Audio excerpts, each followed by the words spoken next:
Eat.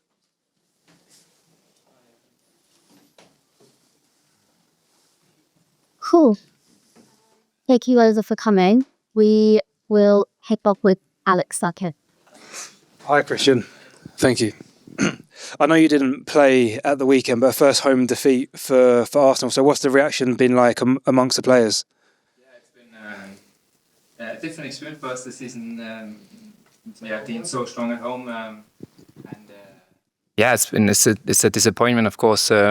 Every time you lose, especially in a club like Arsenal, it will be a disappointing experience. But I think the mood is still great. You know, we're in a great position, both in the Premier League and in the Champions League, and also the domestic cups. So looking at like a bigger perspective, everything's good. The manager is always very complimentary about you in terms of your leadership and experience. So what have you made of your role in the squad this season? Yeah, it's been a fantastic experience for me so far this season. I would have obviously loved to play more minutes, but the minutes that I've had so far I've really enjoyed. Also in the competition we're playing in tomorrow, I had a few games, and for me it's the first run in the Champions League, so it's been amazing. And even though I'm not playing as much, I still try to contribute with everything I can around the group. What's the main difference you found playing in the Champions League? The ball. No, not only the ball, of course. It's an iconic tournament, so everything around it, the anthem before the game starts, it's just special. It's something you grow up watching as a child. You have so many memorable moments. So for me also, the likes of trying to play against other clubs and only English club is an amazing experience. We'll go to Chris just here. Hi, Chris. Hi. You need the mic, just. Thank you. I think Zubimendi recently said in an interview that you're the best trainer at the club and you keep your standards really high. But I was wondering, when you're out of the team or not starting as many games as you'd like to, how do you manage to keep those standards so high? I think because I do it for myself. I do it. I don't do it to get closer to the team or necessarily to be a better football player. I do it because I feel better as a human being, and that should not be affected by whether I start or I'm on the bench. So it's probably more like doing things that I know that are good for me, and of course that will then be reflected in being professional, you know, being disciplined, and I try to be very consistent whether I'm in or out the team. Has it been hard to get used to? Because I think by this stage last season, I think you played or started 20 out of Brentford's 23 games in the Premier League. You haven't got that start yet for Arsenal. So has it been difficult? Not that difficult. I knew that it would be a different role here than I had at Brentford, and I've tried to embrace it as much as possible. Of course, I do feel some sort of frustration when I don't play, but I think that's really, really normal. And it's about how do you change that frustration to a positive energy that you could then transmit to your teammates or transmit in training to try and improve or try and show the manager that he can give me more minutes that I've had so far. Because there has been speculation. I guess January there always brings around that speculation. Ajax is a club that's been mentioned. Has there been any thought in your mind of maybe leaving the club or speaking to Mikel about the minutes that you're getting? No, I'm really, really happy here, and the messages I get from the club is that they're really happy with me here as well. So for me, it's a mutual relationship that right now is working really good, and it's a development. It's a learning curve for me as well. I need to also improve and show that the tactics that Mikel is showing, that I'm getting that under my skin. And I think now I've felt and seen the last couple of games that I've played, both in the Champions League and in the Carabao Cup, there's been a good improvement. So hopefully coming into the last part of the season, I can also contribute more on the pitch. Tom? Hi, Christian. Hi. There's a kind of growing Scandinavian group of players at the club now, yourself and then Martín and then Victor, of course, as well. How is that dynamic helped the group, and do you spend more time with those players because of maybe that cultural familiarity as well? Yeah, for us it's a great dynamic to have. I come from a club where there was a lot of Scandinavians and a lot of Danish players and Danish staff. We even had a Danish sports director when I first joined Brentford. So to have a few Scandinavians guys here is brilliant. We often sit and have lunch together or dinner before games at a hotel, and we speak our own languages, which is fun, and the other ones obviously don't understand anything of it. But it's good for us to have that like Nordic chemistry. So yeah, hopefully the club will keep recruiting more Scandinavian players. And at the start of the season, when you did your media day and you had to pronounce your name, there's the famous quite a viral clip went round actually where you pronounced your name differently last season compared to this season. Did I? If you're aware of that. No, I didn't. Do you want to put it to bed and tell people how you pronounce your name? So I have pronounced my name 2 different ways, or in like beginning of last season and beginning of this season. Okay. So I think I've probably pronounced it in an English way and then in a Danish way. So Christian Norgaard would be the English way and then Christian Norgaard would be the Danish way. Right, gotcha. So I don't think I've made 2 different Danish ones. Then that's on me then, if so. No problem. We'll go just behind you, and then we'll come back up to. Hi, Christian. This is such a strong squad, and the aim is to win every trophy possible. How has that affected your mentality as an individual? Yeah, it's about the standards. It's about the demands that are set from the coaching staff, of course, but also among the players. Going back to the minutes, everyone wants to play more minutes, but it's a big squad. It's a squad full of quality, and I think coming towards the end of the season, it's exactly what we need if we want to compete in all of the tournaments. And your role has been bigger in the cup competitions in comparison to the league. How do you mentally prepare for those games, especially as they are knockout games?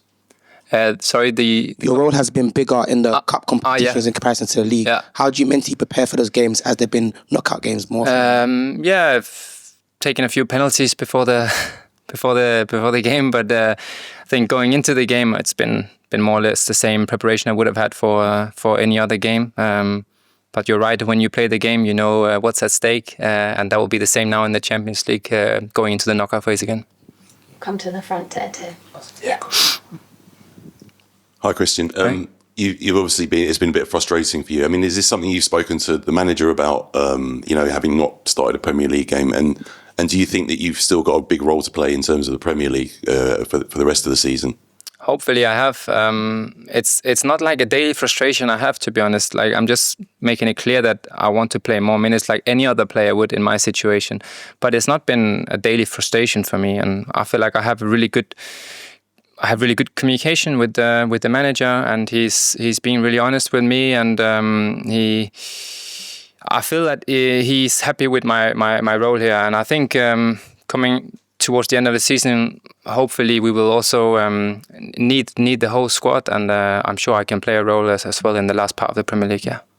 Thanks. And I heard an interview with you at the start of the season that your grandmother keeps a scrapbook. Like every year, she does a scrapbook of all your achievements. And what do you think it would mean, if you could win, a few trophies this season? She'd put in the scrapbook. That would obviously be icing on the cake. It's fantastic. It's the best Christmas present I get every year. So my grandmom, she collects all sort of different articles from different papers during the year, and she's done that for 9 years running now. So I have like a big stack of scrapbooks at home, and it's the whole family sits around that scrapbook at Christmas Eve, and it's a very special moment for me and my family, and hopefully also when my boys growing up, they will look at these scrapbooks and see that Daddy was all right at football. We'll go along the lines. We'll go to Matt and then to James. Hi, Christian. Hi. Do you feel like the players are more relaxed and sort of able to play with more freedom in the Champions League and the cup competitions compared to the Premier League, where the sort of pressure and scrutiny feels so intense at the moment? I don't think so. I think we should play every game in the same way. I think that could then quickly change again, because now coming into the stages that we're in the Champions League will also be on edge and be a matter of winning or losing, you're in or out. So I don't think so. I think you can easily judge maybe after one game or two games. I think, again, looking at the whole season, in all of the competition, we've looked really fluid, we've looked really good, we've looked like we have weapons all over the pitch we can use. So I think it's a bit early to analyze that way after the weekend at least.